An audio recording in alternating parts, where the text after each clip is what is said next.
And if you have a Bible with you, open to Luke chapter 1. That's what we just read. Luke chapter 1, it's page 855 in the Black Pew Bibles. Luke chapter 1, page 855. This Advent, as I said, we're going to be studying the first two chapters of Luke's Gospel. Luke, you may remember, was a doctor, Luke the physician, and a missionary.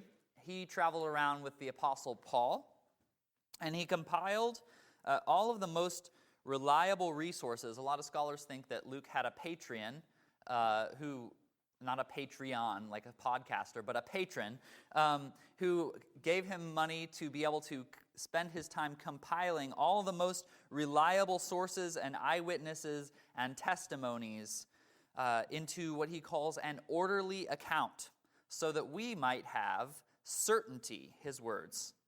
In other words, that we might have confidence that the gospel is actually true. So we're not up here preaching about like the Christian myth or something like that. This really happened.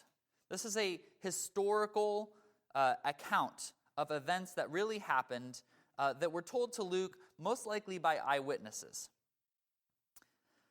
So these first two chapters, Luke shows us the coming of Christ through the eyes of the very first witnesses. Something is kind of stirring in the distance, and they're not sure what it is. That's what we're looking at throughout Advent. The coming of Christ through the witnesses of Anna and Simeon and Mary and John the Baptist, Elizabeth, and this morning, Zechariah. So we'll pick up the text in verse 5. Verse 5. In the days of Herod, king of Judea, there was a priest named Zechariah of the division of Abijah. He had a wife from the daughters of Aaron, and her name was Elizabeth. And they were both righteous before God, walking blamelessly in all the commandments and statutes of the Lord. But they had no child because Elizabeth was barren, and both were advanced in years. So, immediately, Luke draws us into a hopeless situation. Zechariah and his wife are barren. They are unable to have children, and both are advanced in years. That's a polite way of saying they're too old to have a baby. Childlessness is a painful lot, as many dear friends of mine have experienced firsthand. Even today, it's a painful lot to have.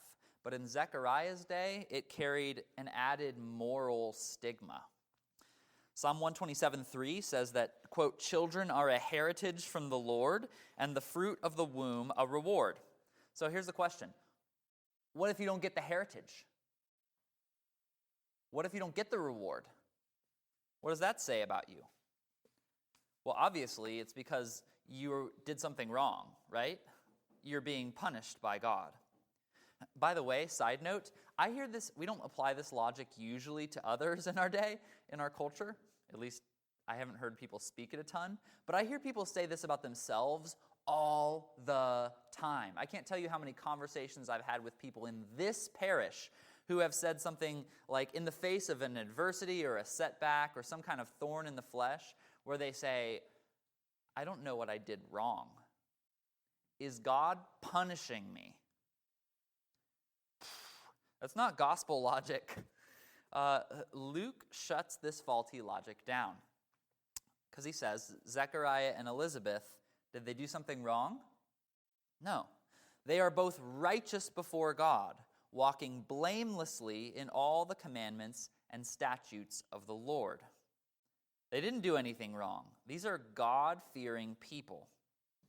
And besides this, they also come from special stock. They have the right pedigree. They're both from a special tribe, which if you've read your Old Testament, you'll hear the priestly tribe was the Levites. They're both Levites. And among the Levites, some groups of Levites were supposed to carry the holy vessels. Some were supposed to move the tent, the tabernacle. And then some, the elite Levites, were the priests. Zechariah is a priest. He's the specialist of the special. And then his wife, Elizabeth, is a son or a daughter of Aaron. That means that she is a daughter of Levites. So they have this pure, holy lineage on both sides. These are holy, righteous people who have lived righteously, and yet, what? They're left hopeless. Why? That's the question that we are left to ponder. And it actually keys us into a bigger question. Why is Israel left hopeless? The scholar Joel Green says that Zechariah and Elizabeth's predicament parallels Israel's need for divine assistance. Okay, so this isn't just a story about an old couple's fertility journey, right? This is a story about the fate of all of God's people. They're in a hopeless place. Verse 5 tells us just how hopeless it is. We learn that these are the days of Herod, the king of Judea. We know from other sources that Herod was an imposter who seized power because his family had an in with the Roman emperors, especially Julius Caesar. So basically, Herod's kingship was based on kissing up to the Roman overlords and getting kind of installed by the superior occupiers and called king. So he was an illegitimate king. He was a Roman puppet ruler. Everyone knew who was really in charge. And if you know anything about dictators, those who are most insecure about their own authority tend to be what? The most brutal. And Herod was brutal. He laid huge taxes on the people, and he used the money to fund these grandiose building projects. If you go to Israel-Palestine today, you can still see some of the things that Herod the Great built. I think he put a lot of effort into getting that the Great put onto the end of his name. He filled the Jewish temple establishment with his own corrupt cronies so that he could manipulate things and keep himself in power. He was paranoid and sometimes sadistic. This is the Herod who is known in the Bible for massacring the infants in Bethlehem. So, if Zechariah is hopeless because he has no child, Israel is hopeless because they have no king. It's also worth noting this is a time of spiritual hopelessness for God's people. More than 400 years have passed since the last of the prophets, Malachi, who Courtney just did a great job of reading for us. 400 years have passed since that was written, since Malachi spoke of this coming day of the Lord. The idea was, okay, God's people are constantly being oppressed, but guess what? A day is going to come that is Judgment Day, the day of reckoning. And on that day, God's going to come and vanquish our enemies and raise us up. That's what Malachi was prophesying. And he said, all right, before that day comes, I'm going to send this prophet, this figure, Elijah, who's going to lead the people into righteousness. So Israel's like waiting and waiting and waiting for 400 years. Has anyone here waited for 400 years? Man, 400 seconds maybe feels like a long time for me. But many of us are familiar with the experience of hopelessness, are we not? Maybe, I don't know, it's different for all of us, right? Maybe your marriage collapsed, and some of us are living in a collapsed marriage, and it's very difficult. Some of us have been through divorce and are looking at this feeling of hopelessness on the other end of it. Or maybe you've just been single and lonely, and it feels like there's no end in sight for it. Maybe it's a health problem that every time you start to fix it and it seems like things are going together, it's like the tower crumbles down again, another 3 setbacks for every advance forward. Some of us are just dealing in seasons of grief, and it feels like it's never going to get brighter. Or for a lot of folks, mental health is a big deal, and depression and anxiety is like this thick cloud. We know what hopelessness is. It's part of being a sinner in a fallen world, right? Maybe you've prayed, Lord, where are you? Are you moving at all? Are you doing anything? Are you ever going to move? Ever? Well, Zechariah's story, and really the whole gospel, begins on the day that God moves. This is a fundamental Christian conviction. God is not an idea. He's not a deistic, mechanistic clockmaker out in the sky who set things in motion and then left us all to ourselves. He moves here and now in this world, in our reality. So, Zechariah is on duty serving in the Jerusalem temple, and he's chosen by casting lots for the honor of offering incense in the holy place.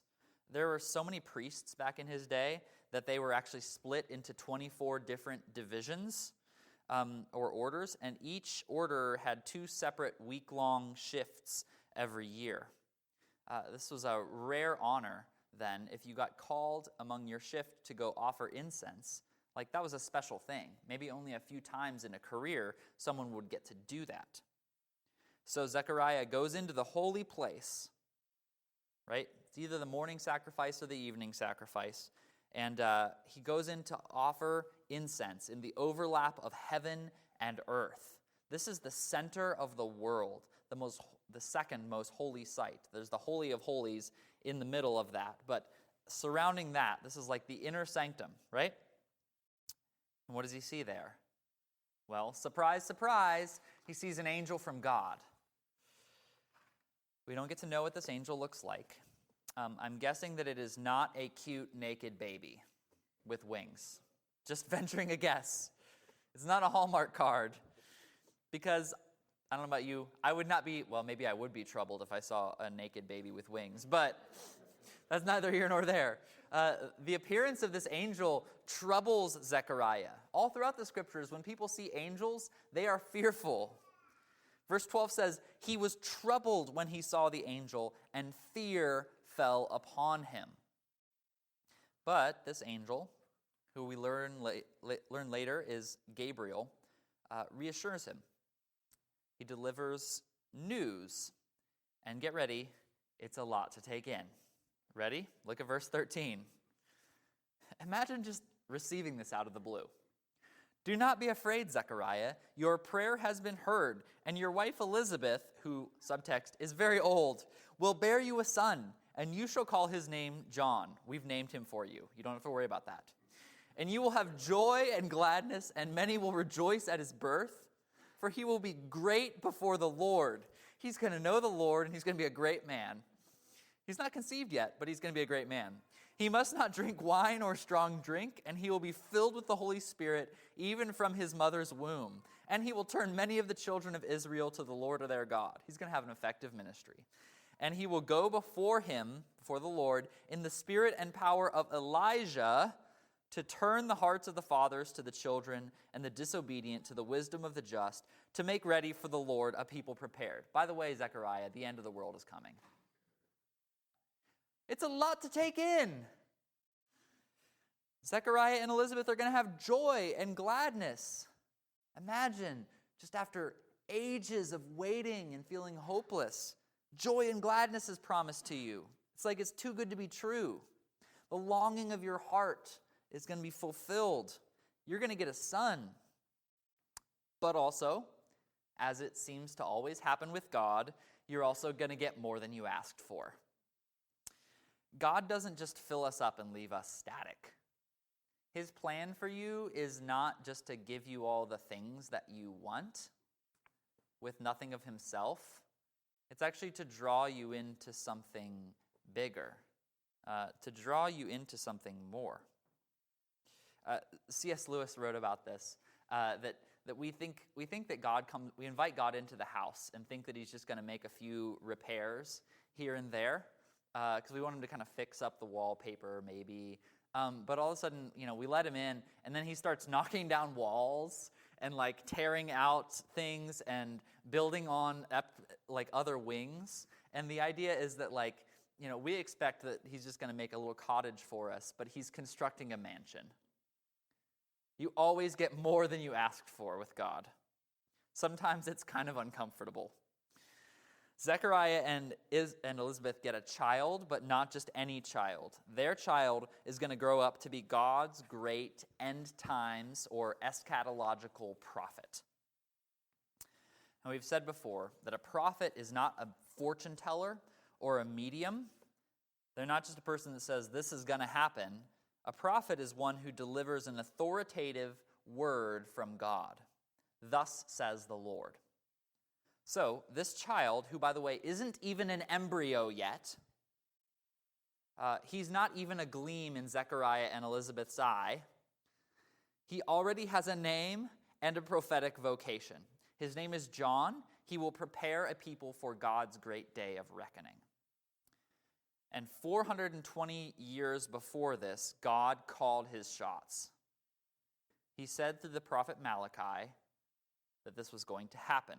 John's life was predicted 400 years before his birth. Behold, I will send you Elijah the prophet before the great and awesome day of the Lord comes. That's John. And he will turn the hearts of the fathers to their children and the hearts of the children to their fathers, lest I come and strike the land with a decree of utter destruction. So it's kind of like if you're in a middle management firm and your department has been underperforming consistently for years because of your poor leadership.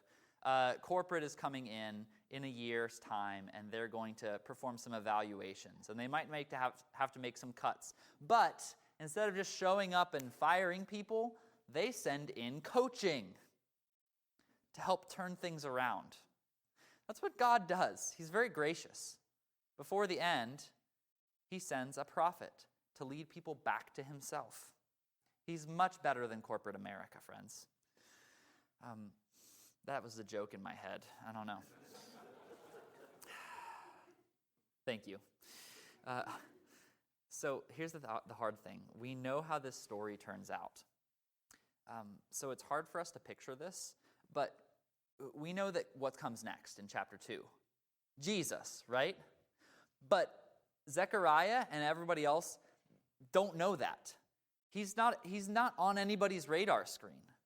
They're expecting end times prophet, end of the world, judgment. The righteous are rewarded, the wicked are judged, end of story. So faithful Israelites like Zechariah are waiting for God to come sort things out. And he's hearing, oh, my son is going to be the person who will point them back before God comes with fire.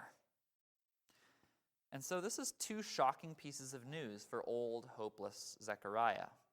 God's going to miraculously give him a son, and his son will be the prophet that Malachi spoke about. It's a lot to take in. So I guess we shouldn't be surprised that Zechariah's response is kind of at least a D-. He said to the angel, "How shall I know this? For I am an old man, and my wife is advanced in years." He offers an objection. He certainly responds with surprise, which is to be expected, but he also responds with skepticism, even a kind of resignation, a cynicism. And that's a problem. Compare this to the teenage girl, Mary. The angel gives her, later on in this chapter, even more bewildering news than this. But what does she say? She doesn't say, "How shall I know this?" She says, "How will this be?" You see that? This is going to happen, I acknowledge. So inform me, what is this going to look like? Mary is teachable. Zechariah is skeptical, maybe even cynical. Now, we live in a culture that regards skepticism as an inherent virtue. There's nothing worse than a sucker, right? Nobody wants to be a sucker. We want to stand back from claims. We don't want to be the person who's taken in by advertising, because there are so many people trying to deceive us all the time. So we don't want to be taken in. We want to stand back from claims and commitments and be objective and have intellectual integrity to be able to say, I stand on my own 2 feet, thank you very much. I know what's really happening in the world. I'm not a sucker. But the scriptures suggest that skepticism is not a virtue. It's actually a disguised form of pride. We were made to respond in faith and trust when God moves. There's this relational hooking into God's movement. And that is what faith is. And so Zechariah doesn't have that. And so the angel is so harsh with him. He says, I am Gabriel. I stand in the presence of God. I was sent to speak to you and bring you this good news. In other words, you're standing in the presence of an angel, straight from the throne of heaven. And that's not sign enough for you? You want a sign? I'll give you a sign, Zechariah. Behold, you will be silent and unable to speak until the day that these things take place. Maybe this is why Elizabeth is rejoicing at the end of this passage. You did not believe my words, which will be fulfilled in their time. So Zechariah comes out mute. He's unable to speak. And everybody knows that he saw something in the holy place. I don't know what. And Zechariah goes home with Elizabeth, and they become pregnant against all odds. And the episode ends with Elizabeth's grateful prayer. Thus the Lord has done for me in the days when he looked on me to take away my reproach among the people. Now, it would be easy to make this into a sermon about faith. And I actually have done that before. I preached this text at another church once. And I talked about faith and how we need to be able to respond to God and trust God. Be a Mary. Be an Elizabeth. Don't be a Zechariah. Don't blind yourself with cynicism and hopelessness. Don't give in to despair. Have faith and trust. It's in the text, right? Here's the problem. Zechariah's lack of faith is a very compelling and interesting side point in this text. It's a side point at best, though. It is not the main focus of the passage. The overwhelming focus of the passage is God. It's God's sovereign purpose and movement. No one can compel him or coerce him or manipulate him or thwart him or get in his way. He moves to turn hopelessness into joy because that is what he is designed to do. That's what he decided he's going to do. He creates John. He gives him a name and a vocation, and he's not resting upon whether Elizabeth and Zechariah are able to have a baby and get their biology sorted out somehow. He's not waiting on that. This is not a text about what people do or fail to do. Zechariah responds with faithlessness and skepticism, and God says, I guess I'll use somebody else. Not interested in you anymore. I cast you out. No. He gets a childlike discipline, but guess what? God uses him anyways. Uses him anyways. This is what God does in and through, and sometimes in spite of people. When the time is just right, God appoints a prophet to prepare the people for the day of the Lord. And when the time is just right, God decides that he is going to come, and instead of executing his wrath, he becomes executed. He flips the script. Instead of coming in great judgment, he comes in great humility and is himself judged. It's mind-bending. God does all of this in total freedom. Totally free. He doesn't depend upon anyone's faithfulness. Not yours, not mine. So whether you're in a season of hopelessness or maybe you're anxious about whether you are a good enough Christian, has anyone ever felt like they're a bad Christian? I'm the worst. That's why I became a pastor.